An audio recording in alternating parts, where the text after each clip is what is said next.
જય હિન્દ, જય માતાજી મિત્રો। આજે આપણે વાત કરવાની સાબર ડેરીની। જે અત્યારે ભાવ વધારો થયો તો ગ્રાહકો ખેડૂતો બધા ખુશ થઈ ગયા કે ભાવ વધારો થયો, ભાવ વધારો થયો, ભાવ વધારો થયો। ચલો, ભાવ વધારો થયો એ બાબતે સારી કહેવાય, પણ કેવી રીતે ભાવ વધારો થયો એ બાબતે તમને હું વાત કરવાનો છું। જે આ નીચે ફોટો જોવો, આમાં કેવી રીતે ભાવ વધ્યો આ ફોટાની અંદર તમને બતાવવામાં આવશે ભાવ કેવી રીતે વધ્યો। ભાઈ, તમારી ગુણવત્તા NSF જે હોય તો જ તમને ભાવ વધારો મળશે, બાકી તમારી ગુણવત્તાનું દૂધ નહીં હોય તો તમને ભાવ વધારો નહીં મળે। આ કોઈ ખેડૂત કે ગામડાના લોકોને આ ખબર નહીં હોય, બાકી તમારું દૂધ જે છે ને એ પાણીથી એ સસ્તું જવાનું છે। હવે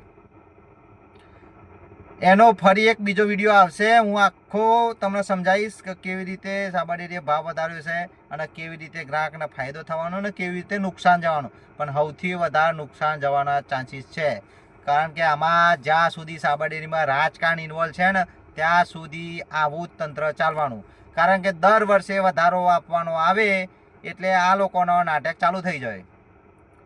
અને હવે જૂન મહિનામાં સાબર ડેરીને વધારો ચૂકવવાનો આવશે। ગયા વખતે આ વધારો ચૂકવવાનો થયો હતો અને ઓછો વધારો ચૂકવ્યો, જેના કારણે આંદોલન થયો, એમાં એક ભાઈનું મૃત્યુ પણ થયું હતું।